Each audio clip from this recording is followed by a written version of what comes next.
Hello guys, Devkant classes में आप सभी का स्वागत है। आज हम लोग पढ़ने वाले हैं ट्रिग्नोमेट्री का एक्सरसाइज 8.1 के कुछ क्वेश्चंस सॉल्व करने वाले हैं ना।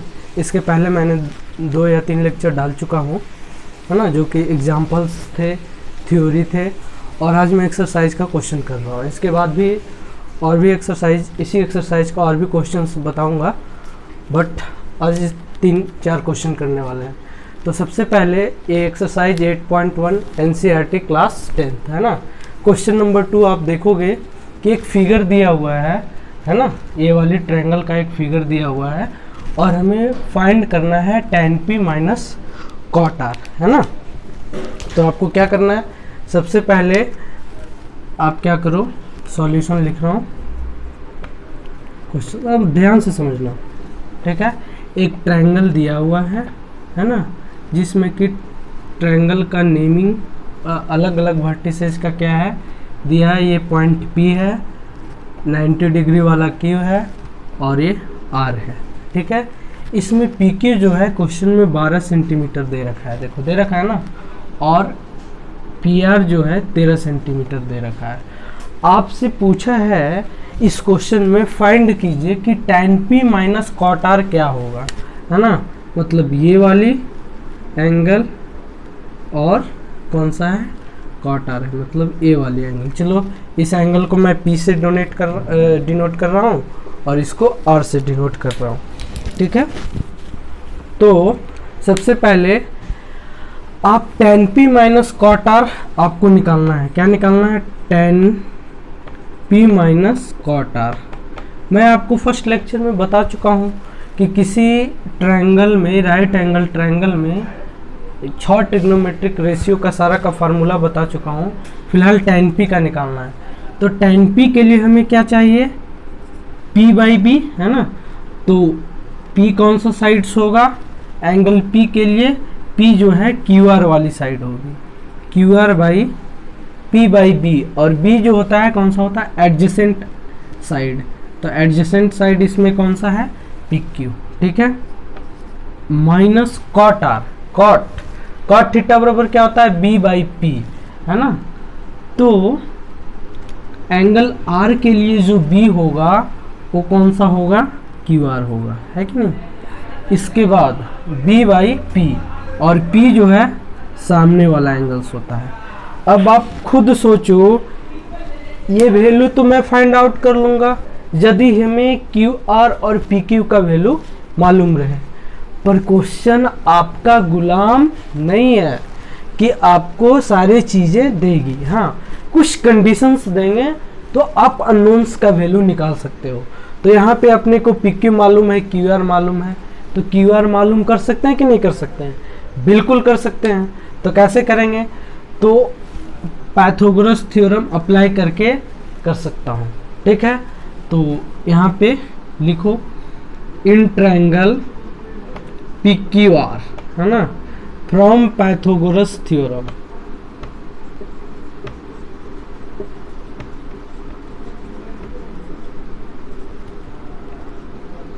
पाइथागोरस थ्योरम से क्या लिख सकते हैं, जो है क्या होता है कि हाइपोटेनस का स्क्वायर जो है अन्य दो भुजाओं के स्क्वायर के सम के इक्वल होता है, ठीक है। तो यहाँ से मैं लिख सकता हूँ QR का स्क्वायर प्लस PQ का square is equal to PR का स्क्वायर, है ना।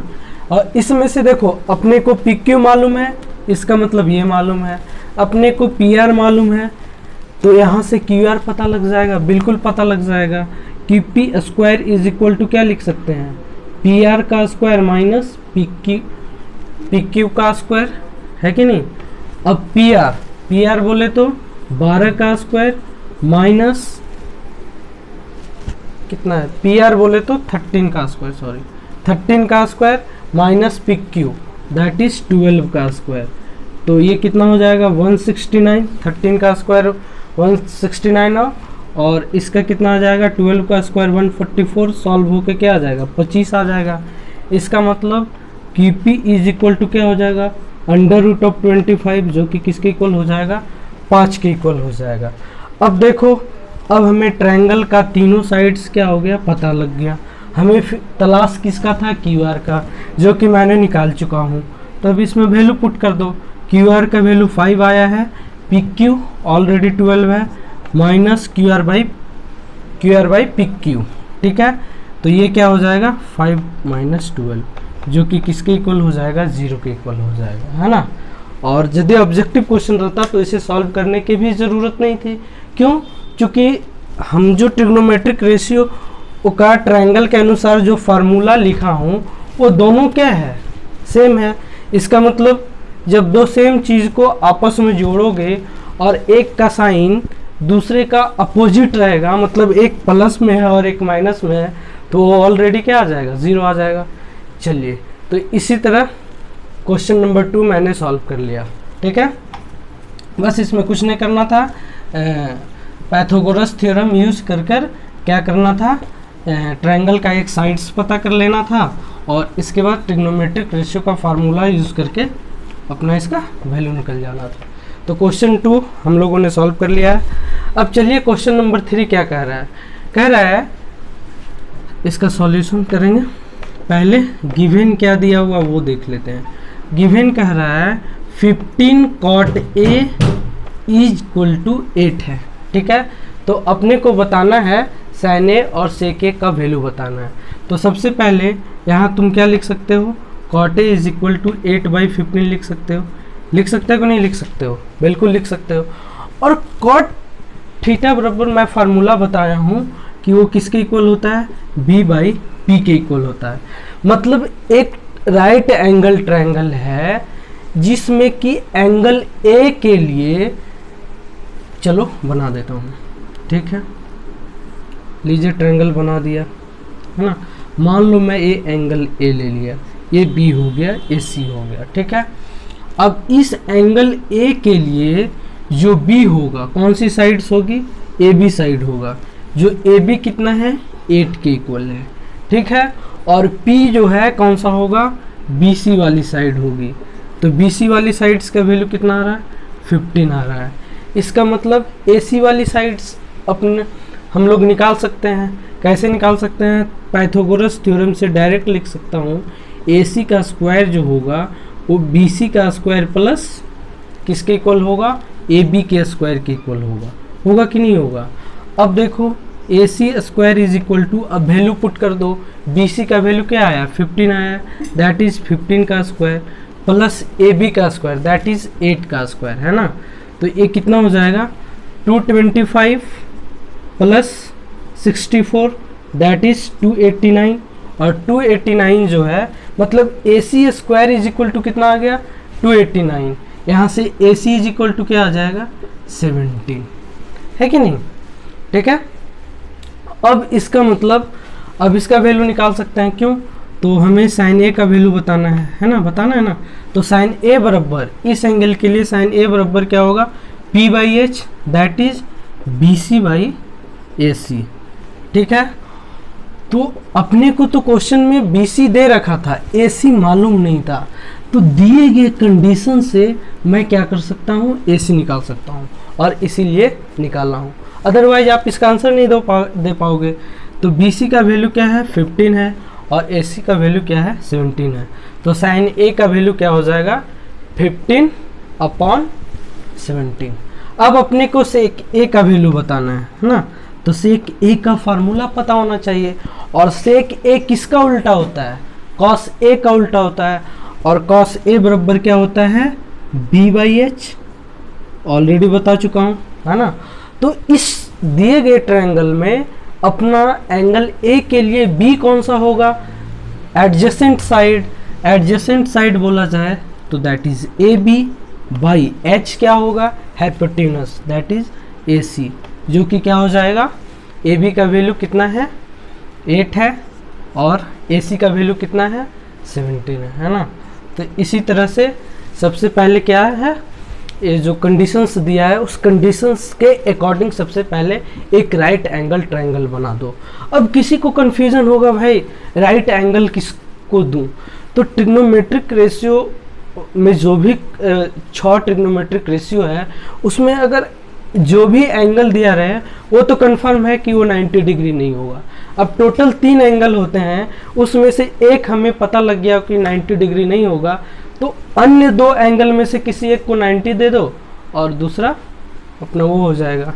ठीक है, इसके बाद क्या करो, ये कॉट थीटा बराबर दिया हुआ है, उसकी मदद से ट्रायंगल का तीनों साइड्स पता कर लो। और वो पता कैसे करना है, पाइथागोरस थ्योरम का यूज़ करके।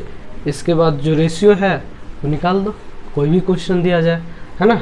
इसी तरह क्वेश्चन 3 भी हम लोगों ने क्या किया, सॉल्व कर लिया। अब अगला क्वेश्चन करते हैं, जो कि क्या है, क्वेश्चन नंबर 7 है, एक्सरसाइज 8.1 का, है ना, NCERT क्लास 10th। ठीक है, चलो अगले क्वेश्चन करते हैं। अगला क्वेश्चन क्या बोल रहा है, दिया हुआ है कि if cot theta is equal to 7/8, है ना, गिवन। सॉल्यूशन कर रहे हैं क्वेश्चन नंबर 7 का। क्या दिया हुआ है, गिवन कॉट थीटा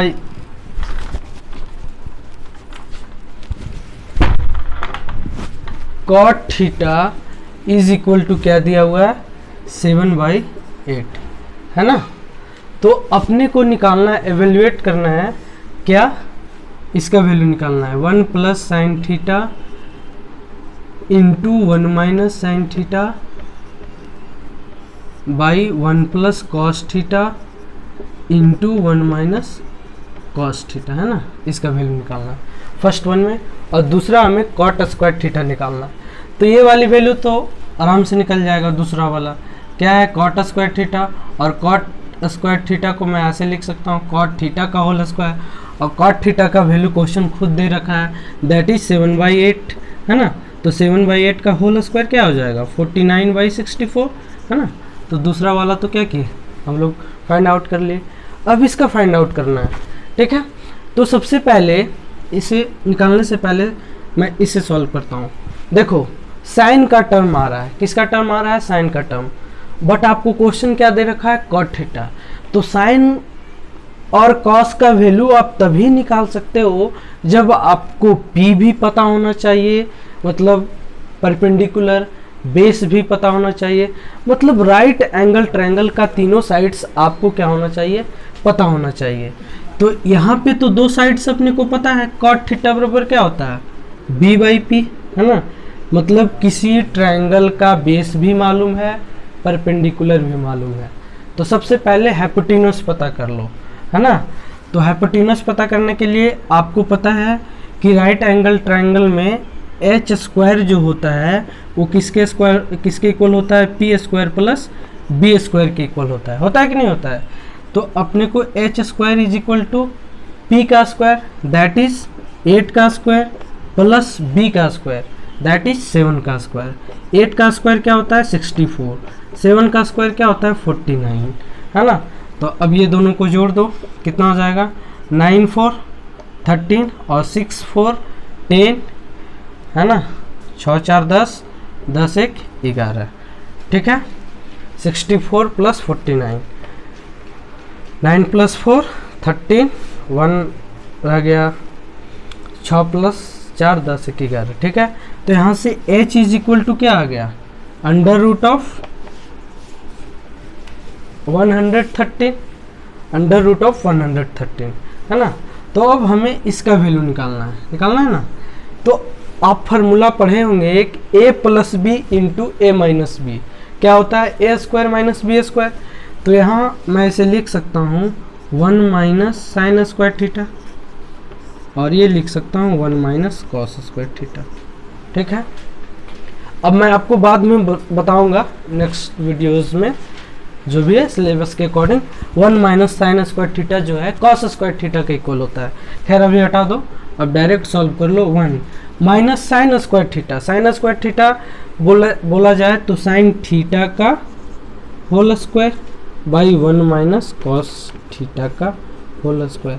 अब देखो अब करना क्या है, अब हमें हाइपोटेन्यूज भी पता है, बेस भी पता है, परपेंडिकुलर भी पता है, बस वैल्यू पुट करके इसे क्या कर लेना है, सॉल्व कर लेना है ना। तो चलिए सॉल्व करते हैं। हाइपोटेन्यूज का वैल्यू निकाल चुका हूँ, इसे थोड़ा डिलीट कर रहा हूँ, ठीक है। यहाँ से लिख देता हूँ, याद रहेगा लोगों को। h इज इक्वल टू कितना है, अंडर रूट ऑफ कितना, ठीक है। तो अब हमें 1 minus sine theta, sine theta बराबर क्या होता है, p by H, that is 8 by under root of 130 का स्क्वायर। फिर क्या है, नीचे क्या है, 1 minus cos square theta, cos theta बराबर क्या होता है, b by H, that is 7 by under root of 113 का स्क्वायर, है कि नहीं। अब इसे सॉल्व कर लो, 1 माइनस 64 बाई 113, 1 माइनस 49 बाई 113, है ना। अब एलसीएम ले लो, 113 माइनस 64 बाई 113, यहाँ भी 113 माइनस 49 बाई 113, ये क्या हो जाएगा, कैंसिल हो जाएगा, ठीक है। 113 में 64 सब्ट्रैक्ट करोगे तो कितना हो जाएगा, 10 3 13, तो 9 4 13, ठीक है। ये 0 हो गया, 10 तो 6 4 10, 49, है ना, बाई ये कितना हो जाएगा, 64, है ना, 10 3 13, तो 9 4 13, तो कितना आ गया, 49/64। बस इसे कैलकुलेट कर लेना है ना। तो क्वेश्चन नंबर 7 का 2 पार्ट था, वो भी सॉल्व कर लिया, बस कुछ नहीं करना था। एक ट्रिग्नोमेट्रिक रेशियो का अभी तक हम लोग क्या देखते आ रहे हैं कि एक ट्रिग्नोमेट्रिक रेशियो दिया रहेगा 6 में से, और फिर किसी का भी वैल्यू हमसे पूछ सकता है। तो बस उसी ट्रिग्नोमेट्रिक रेशियो की मदद से हम क्या करेंगे, तीसरा साइड्स पता करेंगे ट्रायंगल का, और इसके बाद क्वेश्चन में जो भी पूछे उसका जवाब हम लोग क्या करेंगे, देंगे। चलो एक लास्ट क्वेश्चन है आज का, वो करते हैं।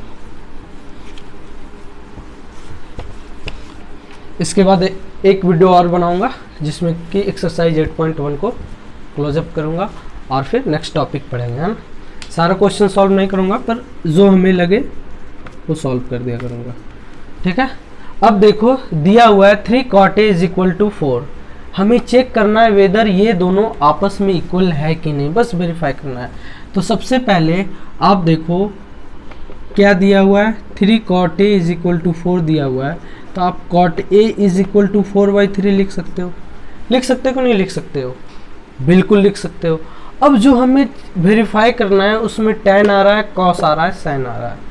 अब आप यूज़ तभी कर सकते हो जब ट्रायंगल का तीनों साइड्स पता होना चाहिए। तो एक ट्रिग्नोमेट्रिक रेशियो दिया हुआ है, उससे अगला साइड पता कर लो, है ना। तो cot A बराबर क्या होता है, cot थीटा बराबर क्या होता है, b/p, है ना। मतलब आपको ट्रायंगल का एंगल A के लिए बेस और परपेंडिकुलर दिया हुआ है, तो हाइपोटेन्यूस निकाल लो। तो हाइपोटेन्यूस यहाँ से कैसे निकालोगे, p का स्क्वायर प्लस b का स्क्वायर अंडर रूट, है ना। तो यहाँ से निकाल लो, b बोले तो 3 का स्क्वायर प्लस b बोले तो 4 का स्क्वायर, है ना। तो टोटल 25 आएगा, दैट इज 5 आएगा। अब अपने को h भी पता हो गया। अब फटाक से ये निकाल लो, सबसे पहले ये निकालो कि 1 माइनस tan A का whole square 1 plus tan A का होल स्क्वायर का वैल्यू क्या आएगा, है ना। तो क्या आएगा, 1 माइनस tan A। अब tan का उल्टा cot होता है, यहाँ पे cot दिया है, इसका मतलब cot का उल्टा tan होगा। cot थीटा 4/3 दिया हुआ है, तो tan थीटा क्या होगा, 3/4 का स्क्वायर, 1 प्लस 3/4 का स्क्वायर, है ना। तो ये कितना हो जाएगा, 16 माइनस 9, है ना, 4 कैंसिल हो जाएगा, ये भी 16 प्लस 9, ये 16 कैंसिल होके ये कितना आ जाएगा, 7/25। ये वाला आया 7/25। अब देख लो cos square A minus sin square A का वैल्यू क्या आएगा, है ना। तो क्या करते हैं, cos स्क्वायर A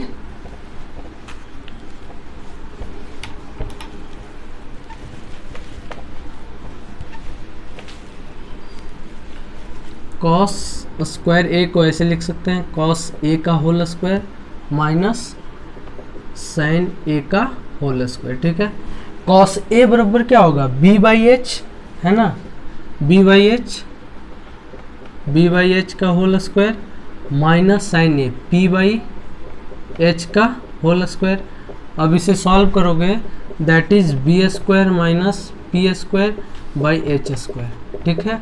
अब बी क्या है अपना, बी बोले तो 4 है, दैट इज 4 का स्क्वायर माइनस पी बोले तो 3 का स्क्वायर बाई एच का स्क्वायर मतलब 5 का स्क्वायर। 16 माइनस 9 क्या होगा, 7 बाई 25। अब देखो आपस में दोनों क्या है, बराबर है। तो अपने से क्वेश्चन ये पूछा था कि क्या ये दोनों आपस में बराबर है कि नहीं है, तो बराबर है। क्यों बराबर है, क्योंकि दोनों का जब अलग अलग वैल्यू निकाले तो दोनों का सेम आया। 1 माइनस टेन स्क्वायर ए अपॉन 1 प्लस टेन स्क्वायर ए भी 7 बाई 25 के इक्वल आया, और कॉस स्क्वायर ए माइनस साइन स्क्वायर ए का वैल्यू भी क्या आया, 7 बाई 25 के इक्वल आया। इसका मतलब दोनों आपस में क्या है, बराबर है ना। तो अब नेक्स्ट क्वेश्चन जो है हम लोग नेक्स्ट वीडियो में करेंगे, और इसके बाद इसी चैप्टर का नेक्स्ट थ्योरी पार्ट पढ़ेंगे, है ना। So please share my channel and subscribe it, thank you.